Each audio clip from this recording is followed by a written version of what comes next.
मंडळी बघायचंय तुम्हाला, बघायचंय हे बघा, क्या बात आहे, क्या बात आहे।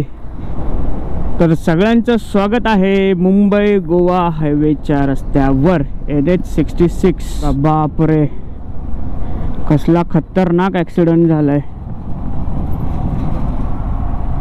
जर तुम्हाला अशा वेड्या वाकड्या वळणातून गाडी चालवायला मजा येत असेल ना, तर कशेळी घाटातून जा, पण दिवसा जा, रात्रीचा नको। रात्रीच्या बऱ्याच काही कहाण्या याच्या आहेत। असेच नवनवीन मनोरंजनात्मक ट्रॅव्हल मोटो व्लॉग्स पाहण्यासाठी नितीन पास्टे या मराठी यूट्यूब चॅनलला सबस्क्राईब करा आणि बेल आयकॉन ऑलवर सेट करा आणि व्हिडिओ सर्वप्रथम पहा। आणि व्हिडिओ आवडल्यास व्हिडिओला लाईक, शेअर आणि एक सुंदर अशी कमेंट करायला विसरू नका।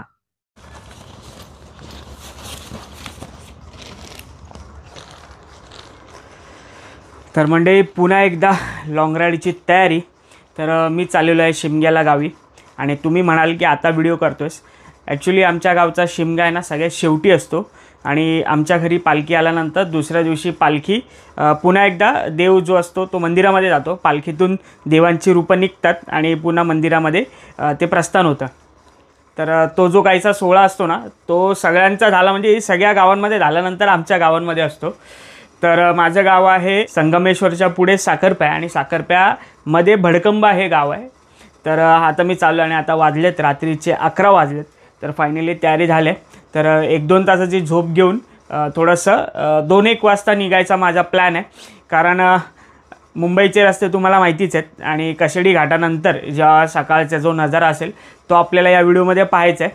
तर एकंदरीत माझी तयारी तर झाली आहे। तयारीचं तर काय मी व्हिडिओ घेतला नाही, फक्त 2 दिवसाचा प्लॅन आहे। उद्या पालखी घरी येईल आणि परवा ती मिरवणूक असेल। तर 2 दिवसाचे 2 ते 3 व्हिडिओज आपण बनवू। तर बघूया एकंदरीत कसा काय आपला मोटो व्लॉग होते। आणि दुसरी मेन गोष्ट अशी की जे फायनली लास्ट मोमेंटला हे माझं डिसिजन झालं आहे की गावी पालखीला जायचं। ऑलरेडी मम्मी आणि काका काकी गेलेले आहेत मुंबईवरून, तर माझं काय नक्की नव्हतं जायचं की नाही जायचं। तर फायनली सुट्टी अप्रूव्ह झाली आहे। आणि दुसरं जायचं मेन कारणमध्ये जे आपण गंगाजल घेऊन आलेलो आहे, तर ते सुद्धा आपल्या देवासाठी मी नेतो आहे, आणि तिथल्या काही गावकरी मंडळींसाठी सुद्धा नेतो आहे। तर असं काहीसं मी ब्रँडिंग केलं होतं महाकुंभ गंगाजलसाठी, आणि अशा बऱ्याच अशा बॉटल्स मी बनवल्या होत्या। आणि फायनली 10 लिटर गंगाजल आणलं होतं, आणि शेवटचं आता आपल्या घरात ठेवण्यासाठी 1 लिटर ते ठेवलेलं आहे। आणि बरंच असं मी 3-4 बॉटल्स अशा रेडी केलेल्या आहेत। तर या मी नेतो आहे गावी। तर असा काहीसा हा दुसरा हेतूसुद्धा माझा उद्देश आहे गावी जाण्याचा, कारण याच्यानंतर कधी योग येईल काय सांगता येणार नाही। चला तर फायनली सकाळी हे रुस्तमवर लोड करून तुम्हाला भेटतो, चला। तर नमस्कार मंडळी, सुप्रभात सगळ्यांना। तर आता वाजलेत सकाळचे 3:45 वाजत आलेत, 3:40 झालेत, आणि रुस्तमवर सगळं आता लोड करून झालं आहे। आणि बराच वेळ खालीवर करत ना बराच उशीर झाला। तर चला आता फायनली आपल्या कोकणच्या राईडला सुरुवात करूया। तर चला फायनली निघूया। गणपती बाप्पा मोरया, मंगलमूर्ती मोरया। ट्रिप मीटर ए आणि ट्रिप मीटर बी सेट आहे। 3:45 झालेत। आत्ता कशी थोडीशी जान येते रस्त्यामध्ये सुद्धा, लाईटमध्ये सुद्धा आणि राईडमध्ये सुद्धा। तर तब्बल 1 वर्षाने चाललो आहे गावाला, कोकणात संगमेश्वर साखरप्याला,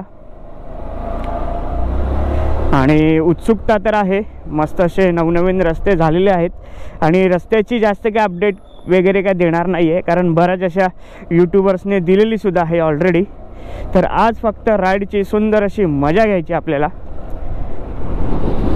तर आज बऱ्याच दिवसानंतर अशी पहाटेची लवकर राईड स्टार्ट केली आहे मी, कारण सबस्क्रायबर राईडला सुद्धा निघता उशीरच होतो, आणि सकाळी लवकर राईड करण्याची मजाच वेगळी असते। तर शिमग्यासाठी एवढा उशिरा का निघतो असं तुम्हाला वाटत असेल, तर म्हणजे आमच्या गावामध्ये पालखी जी आहे ना संपूर्ण 12 वाड्या फिरून झाल्यानंतर येते, आणि आमच्या वाडीचा जो शेवट असतो तर त्याच्यानंतर पालखीतले जे देव असतात त्याची रूपं वगैरे निघतात। तर बऱ्याच जणांचा शिमगोत्सव संपलासुद्धा असेल, त्यांची रूपंसुद्धा निघाली असतील, तर बऱ्याच जणांचे व्हिडिओ अपलोड झाले असतील, रीलसुद्धा अपलोड झाल्या असतील। आणि आता मी चाललो आहे कोकणामध्ये, तर दरवर्षी असंच असतं, कारण आमच्या इथे पालखीच लेट येते, देव आमच्याकडे उशिराने येतात. कारण आमचं जे संपूर्ण गाव आहे भडकंबा गाव ते 12 वाड्यांचं गाव आहे आणि तब्बल 450-500 घरांच्या वर संपूर्ण 12 वाड्यांपैकी घरं असतील. तर ती सगळी घेऊन झाल्यानंतर आमचा नंबर लागत असेल 450च्या नंतरचा असे, तर त्याच्यामुळे हे सगळं उशिरा निघण्याचं कारण. आणि हा व्हिडिओ बघत असताना तुम्ही सुद्धा कमेंट करा की तुम्ही कोणत्या गावातून, कोणत्या शहरातून आणि तुम्ही कोणत्या गावचे आहात मुळात ते जरा कमेंट करा. म्हणजे आपल्याला आपली भावकी कुठून कुठून बघते ते सुद्धा मला कळेल. आणि मंडळी, याच्या आधी मी राईड केली होती महाकुंभ मेळ्याची, तर सुंदर अशी राईड झाली. जर तुम्ही पाहिली नसेल तर नक्की पहा.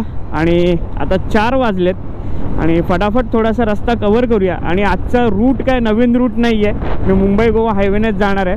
कारण याच्या आधीचे 2-3 वेळा जेव्हा रायगड राईडसुद्धा केली तेव्हा मी खोपोली पालीमार्गे गेलो होतो. तो रस्ता तर सुसाटच आहे, प्रश्नच नाही.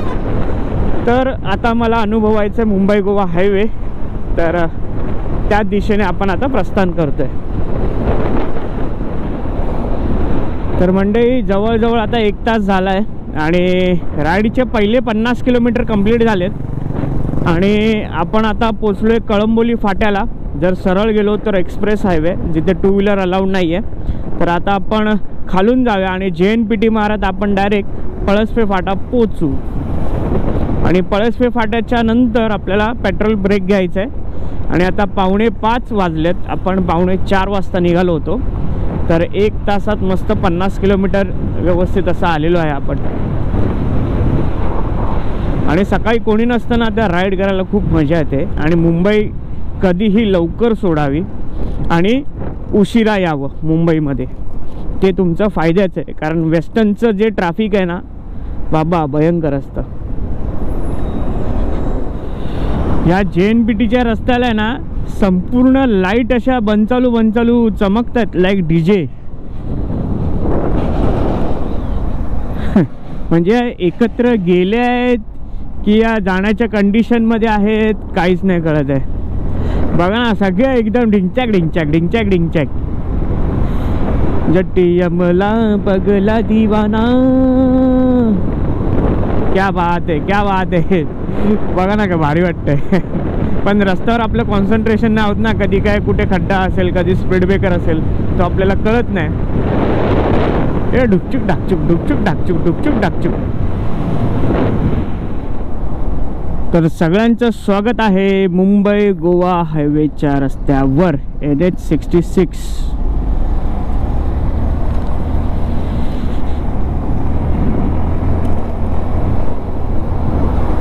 तर आता पेट्रोल ब्रेक घ्यायचं आहे.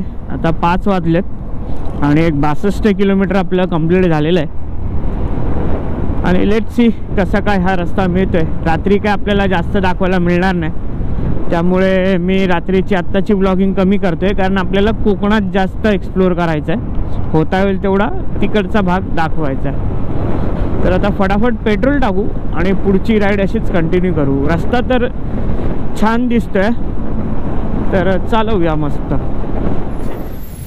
तर सुंदर अशी फाट कोकणातली आणि गरमागरम कॉफी, क्या बात, मस्त वाटते. आणि मोठे मोठे टँकरच आहे, कामं तर चालू आहेत. इथे बघू शकता, इथे सगळे रोलर्स वगैरे आहेत. कामं बऱ्यापैकी चालू आहेत आणि बऱ्यापैकी रस्ते झालेत, पण त्या क्वालिटीचे रस्ते नाहीत. ठीक आहे, झाले ते चांगली गोष्ट आहे.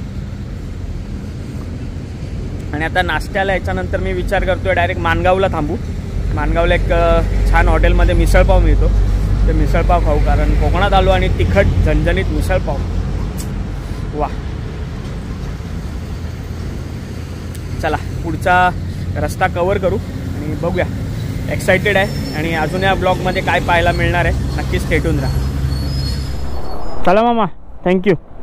हां,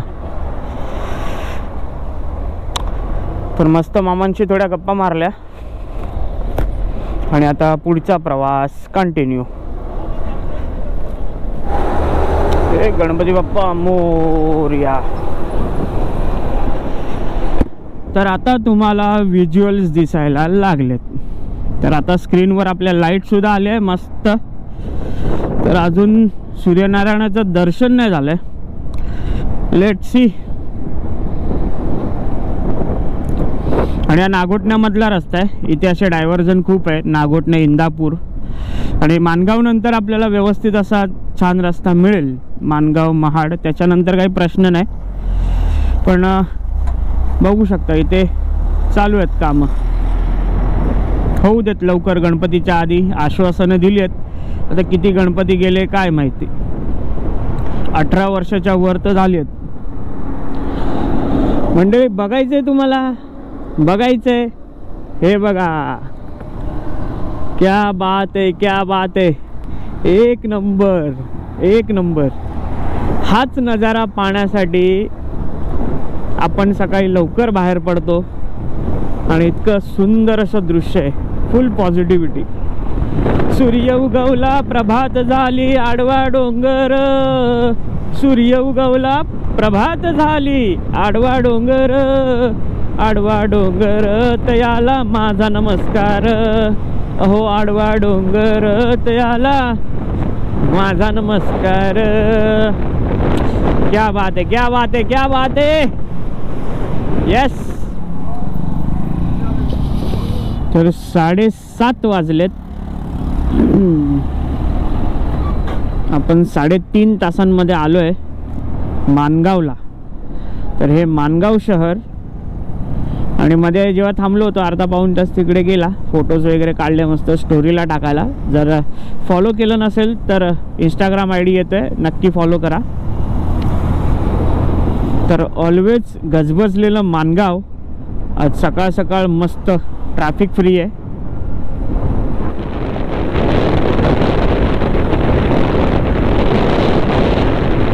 तर आता आपण दासगावला पोचतोय. हा थोडासा जसा घाट आहे तो उतरलो तर आपण दासगावमध्ये आलो आहे. तर आता काही वेळापूर्वी ना मी गोप्रो चेक केला तर त्याचं आहे ना फुटेज अडकत होती. तर आपल्या सकाळच्या मॉर्निंगच्या जे मी सूर्योगवला पहाट झाली ते म्हटलं त्याच्यानंतर गोप्रो फुटेज अटकली. शिट यार. आणि हे तेव्हा होतं जेव्हा त्याची बॅटरी खराब व्हायला येते ना. तर हे सायन्स असतात. हे तुम्ही पण लक्षात ठेवा. जर तुमची फुटेज अशी अटकत असेल किंवा मध्ये आवाज कुठे गायब झाला काय झालं हँग झाला गोप्रो तर बॅटरी बदलायची आवश्यकता आहे तुम्हाला. तर आता आपण 10-15 किलोमीटर नंतर महाडला पोचू. आणि आता मिसळपावच्या ऐवजी मी विचार करतोय त्या महाडच्या इथे ना मस्त असा वडापाव मिळतो गरमागरम. तर तो खाऊ. होप सो याच्यानंतर गोप्रो अटकू नको. आपल्याला फटाफट जायचं आहे. मला सुद्धा वेळ नाही काढायचा आहे कारण आपल्याला काही करून 1 वाजेपर्यंत घरी पोचायचं आहे. 1 ते 2 वाजेपर्यंत. कारण बाप्पाची पालखी आपल्या घरी येणार आहे.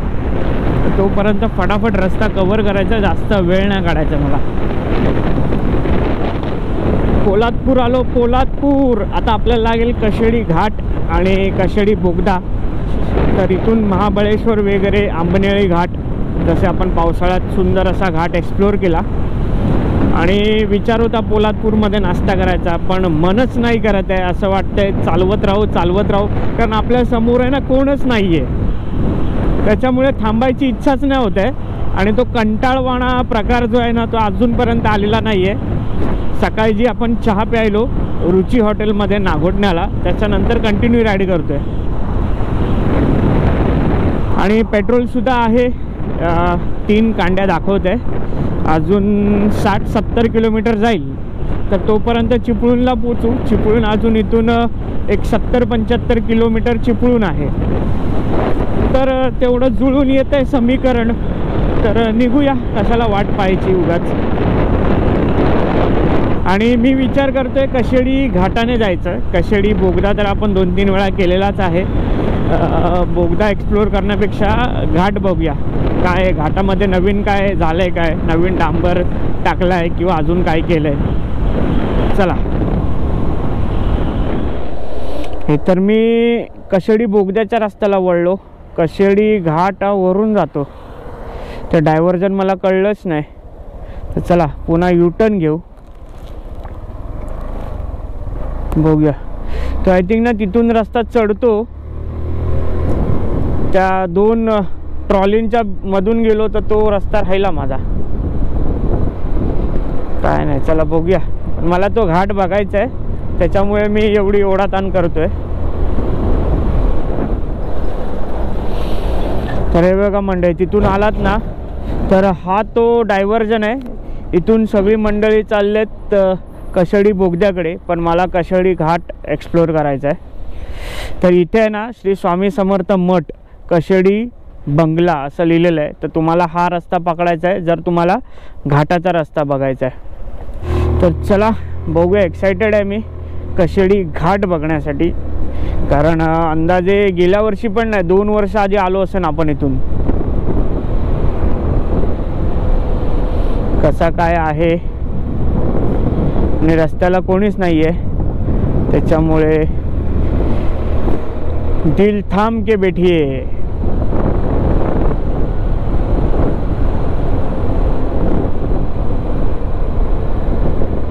आणि तिथून कंटेनर खेळण्यापेक्षा हा रस्ता मस्त आहे. म्हणजे तुम्ही लवकर सुद्धा जाल. जर तुम्हाला अशा वेड्या वाकड्या वळणातून गाडी चालवायला मजा येत असेल ना, तर कशेडी घाटातून जा, पण दिवसा जा, रात्रीचा नको. रात्रीच्या बऱ्याच काही कहाण्या याच्या आहेत.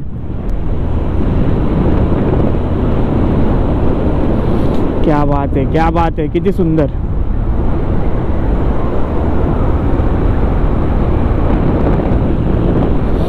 इथे ना एक दुकान होतं, तिथे चहा वगैरे मिळायचा, नाश्ता चहा. आता या रस्त्याने कोण येतच नाही, त्याच्यामुळे आता ते सगळं बंद झालं. बिचारांचे रोजगार गेले.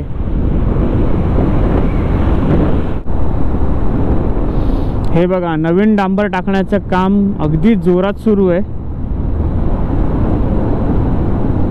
म्हणूनच हा इतका काळा कटपटीत डांबर दिसतोय. इथे 2 रोलर आहेत, 2, आणि एक डांबर टाकण्याची मशीन सुद्धा आहे. एक रोलर, ओके, एक लेवल करायला. तर हा जुना रस्ता आणि तो नवीन होता. क्या बात. म्हणजे वरून आलो त्याच्यामुळे आपल्याला हे सुद्धा कळलं की वर डांबर टाकण्याचं काम सुरू आहे. तर ही अपडेट आहे. आज तारीख आहे 25 मार्च 2025. 25 मार्चची ही अपडेट आहे.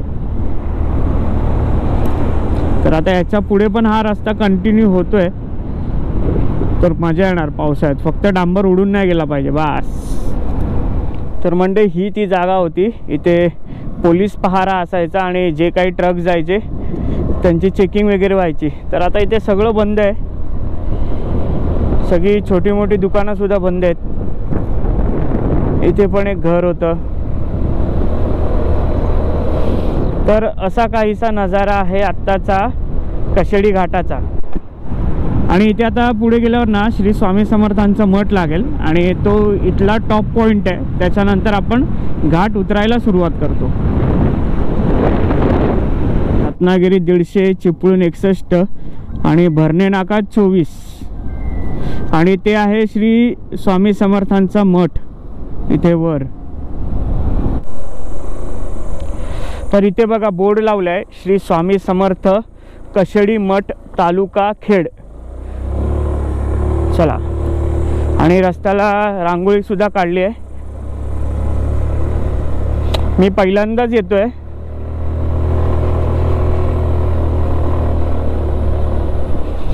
जसं परशुराम घाटामध्ये श्री परशुराम देवाचं मंदिर आहे आणि हा मठ काही लांब नाही आहे. आय थिंक अर्धा किलोमीटर पण नसेल.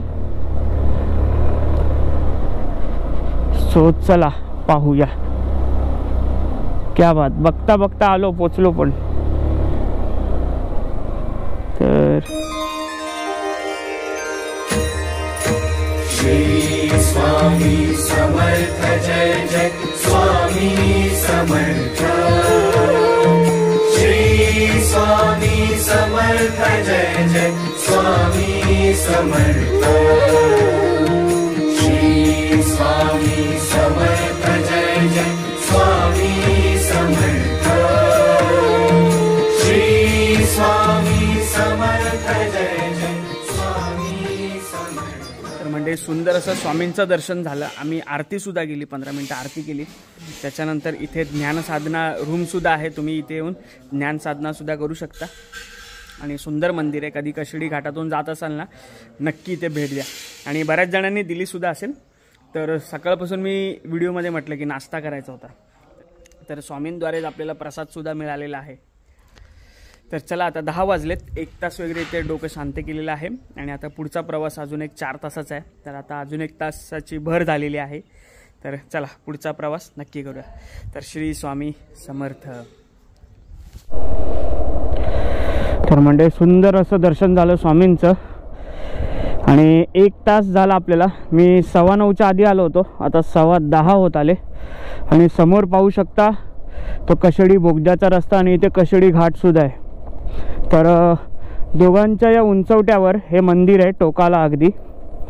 आणि इथे मी गुलाब लावले आपल्या रुस्तमला, जो स्वामींचा प्रसाद मिळाला त्यातून.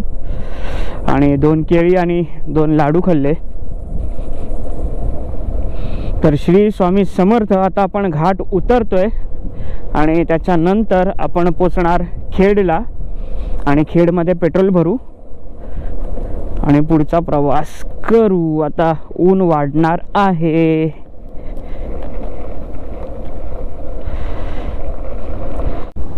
उतरतानाचा बऱ्यापैकी भाग आहे ना रस्ता, एकदम बेकार अवस्थेत आहे. त्याच्यामुळे एकदम आरामातच यायचं आहे, कारण टायर बराच स्लिप होतोय. तुम्ही इथून पळवूच नाही शकत. त्यामुळे येताना सुरुवातीला जो डांबरीकरण सुरू झालेला ना, असं वाटते 1-2 महिन्यामध्ये इथे सुद्धा कंप्लीट होऊन जाईल आणि व्हायला हवा. आणि घाटसुद्धा आता संपतोय. तर इथून कशिडी बोगद्याचा रस्ता आणि या कशिडी घाटाचा रस्ता यांचं झालेलं आहे आता मिलन. तर आता आपण थेट सुसाट सुटूया आपल्या डेस्टिनीकडे.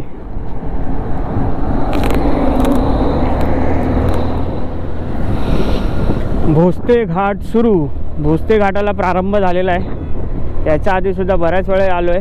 आणि जेव्हा आपला ड्रोन नवीन होता ना, तर मस्त फुटेजेस पावसाळ्यातले घेतलेले आहेत. त्याच्यानंतर ड्रोन फुटेज ते ना इथले आपण काय घेतलेत, पण बऱ्याचदा एक्सप्लोअर करून झाला आहे. हा बघा, हा तो डेंजरस टर्न आहे या घाटामधला. आणि परशुराम घाटामध्ये सुद्धा 1-2 टर्न आहेत, पण त्यातल्या त्यात हा भोसते घाटाचा टर्न एकदम बेकार आहे, बेकार. ते बघा तिकडे डिवायडर तुटून आता त्याला नवीन बांधलेलं आहे डिवायडर सिमेंटने. म्हणजे वरून येणारी गाडी कंट्रोलच होत नाही कधी कधी. इथे बघा, बापरे कसला खतरनाक ॲक्सिडेंट झालाय. अरे बापरे, एवढा खतरनाक. म्हणजे ती गाडी आहे ना त्याच्यावरच पडली असणार आणि नंतर उचलून तिला अशी ठेवली असेल काय माहिती नाही, पण अपोजिट साईडला ती गाडी उभी आहे. बाबा, जाम बेकार. सुंदर अशा भोसते घाटानंतर आता परशुराम घाटाला सुरुवात होते. तर हा आहे परशुरामाची भूमी म्हणजेच कोकण. आणि त्या परशुराम देवाचं मंदिर या परशुराम घाटामध्ये आहे. त्याचा व्हिडिओसुद्धा आपल्या चॅनलवर आहे, नक्की जाऊन बघा. तर आता सुरुवात होते परशुराम घाटाला. हे बघा, इथूनच डायव्हर्जन आहे परशुराम मंदिराला जाण्यासाठी. तर इथे आतमध्ये तुम्ही जाऊ शकता, जशी ती ब्लॅक गाडी चालली आहे. आणि हा तो मनमोहक नजारा, एक नंबर. आता गोप्रोत नसेल दिसत, तर माझ्या डोळ्याला जाम भारी दिसते. एव्हरग्रीन नजारा, एव्हरग्रीन. तुम्ही कधीही बघा, सुपरबच दिसतं ते. आणि हा तो मी पॅच म्हणत होतो की जिथून वरून दरड कोसळते. बघा किती खतरनाक दिसते, खतरनाक. आता ही सगळी पावसाळ्याची कामं चालू आहेत, जाळी टाकण्याची. मोठ्या मोठ्या जाळ्या टाकल्या जातात, कारण घसरून नाही. कारण आता अवघ्या 3 महिन्यांवर पावसाळा आला आहे.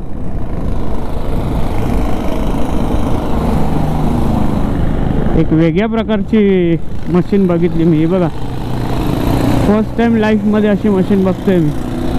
म्हणजे किती जीवावर बेतून उदार होऊन ती माणसं काम करतात, अशी लटकून वगैरे.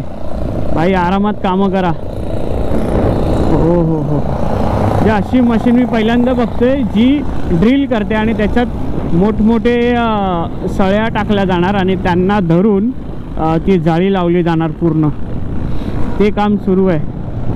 कमीत कमी 10 ते 12 तशा मशीन्स होत्या आणि त्यांना ऑपरेट करण्यासाठी हे जनरेटर्स. पण मेहनत आहे बाबा, जीवावर रिस्की काम आहे, रिस्की. सलाम भावांनो, सलाम. चला आपण पुढचा प्रवास करू. आता आपण सावर्डेला मंडई, सावर्डे. आणि सावर्ड्यामध्ये ना ती व्हलट्या फेकून मारायची होळी जाम फेमस आहे. यूट्यूबवर तुम्ही बघाल ना, यूट्यूब इंस्टाग्रामला, ते व्हलटे फेकून जळते व्हलटे, तर फेकून मारायची होळी भारी आहे ते. तर 5 तासात 300 किलोमीटर, नॉट बॅड. संगमेश्वर पोचेन आता मी आणि 12 वाजून 5 मिनटं झालेत. आणि म्हणजे संगमेश्वरला हा ब्रिज बघून घ्या. हा ब्रिज पार केल्यानंतरच आपल्याला, जर तुम्ही डाव्या साईडला गेलात ना, तर श्री छत्रपती संभाजी महाराजांना जिथे कैद केलं होतं आणि जिथे पकडलं होतं, तर ती जागा आहे. तर आता इथे रस्त्याचं काम चालू आहे. बापरे.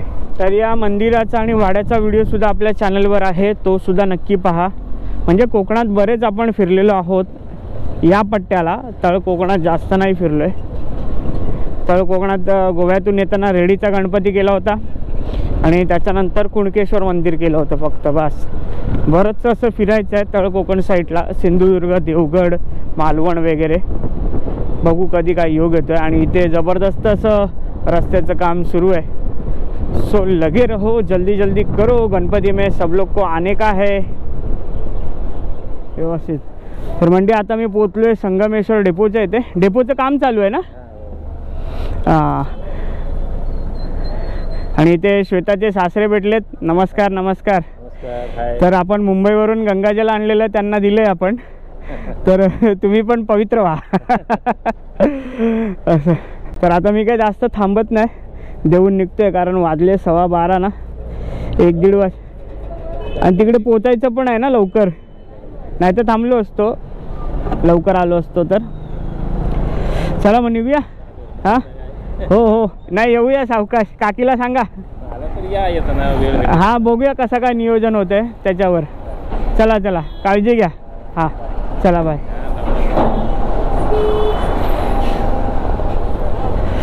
तर आपल्या घरचा रस्ता जातो संगमेश्वर डेपोच्या बाजूने.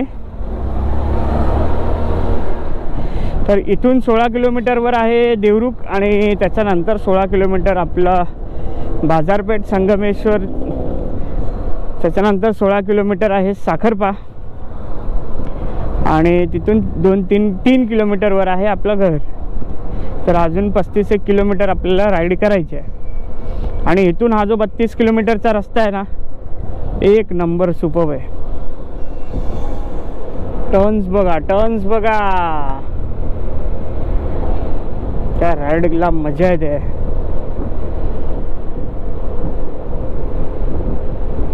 हा टर्न गेला की लगेच तो टर्न गेला की लगेच दुसरा रेडीच आहे. त्याला काय म्हणतात, टनाटन. एक टनच्या नंतर दुसरा टन आला तर त्याला काय म्हणायचं, टनाटन.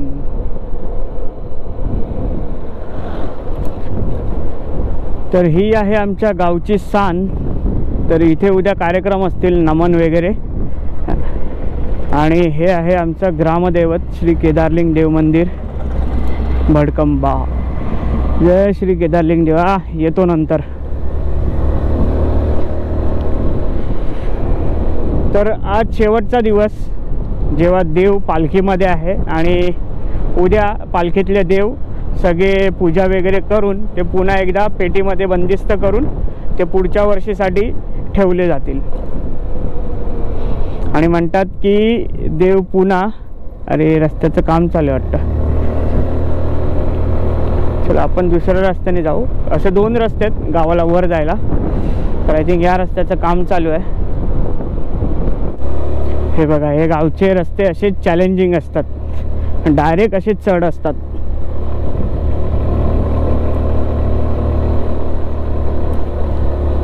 पण पावसाळ्यात एक नंबर वाटतात हे रस्ते. आणि या रस्त्यांची लाईफ बनवल्यावर 3-4 वर्ष असते. आता हे पुन्हा बनवायच्या कंडिशनमध्ये आलेत, पुन्हा 1-2 वर्षांनी बनवावे लागतील. नाही तर हे या पावसाळ्यात अजूनही खड्डे सगळे मोठे मोठे होतील. आता एकच मला टेन्शन वाटतंय की देव आपल्या घरी येऊन गेलेत की घरी यायचे बाकी आहेत, ते समजेल. आता बघूया काय. बरं ना,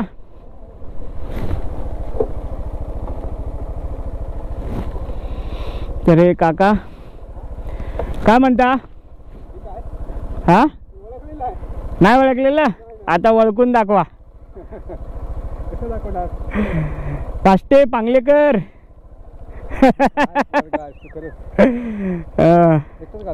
एकटंच आलो, मम्मी आले ना. होय हा चला या. हो, गावचा माणूस फक्त हाकेला भुकेलेला असतो. लांबून जरी हाक दिलात ना, अनोळखी असेल तरी तो धावत येणार. आता इथून ही सगळी आमची घरं सुरू होतात.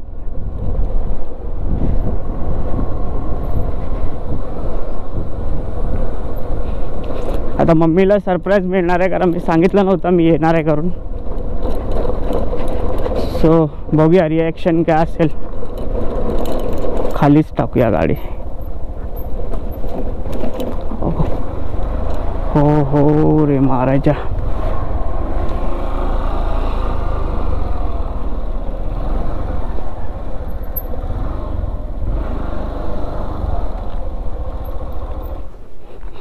हे आमचं घर इथे खाली आहे, नीचे जाना पडेगा. अजून देव यायचे बाकी आहेत. चलो. हो पांगलेकर आहेत काय?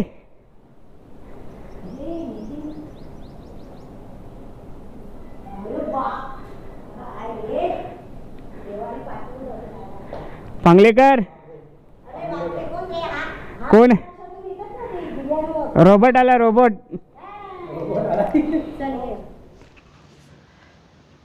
तर मंडळी फायनली पोचलो आहे. 1 वाजता पोचलो, 1-1:15 दरम्यान. आणि सकाळी आपण 3:45ला निघालो होतो.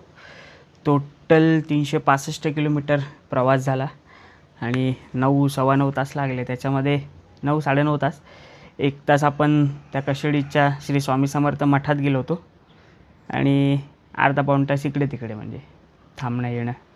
तर एकंदरीत प्रवास मस्त झाला. तर आता गावी इतकं ऊन आहे ना, आल्या आल्या आंघोळ केली.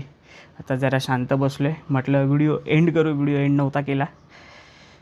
तर खूप छान माहोल आणि खूप शांत वाटते, शांत. आणि व्हिडिओ कसा वाटला नक्की कमेंट करा. तर चला घेऊया या व्हिडिओमधून. राम राम.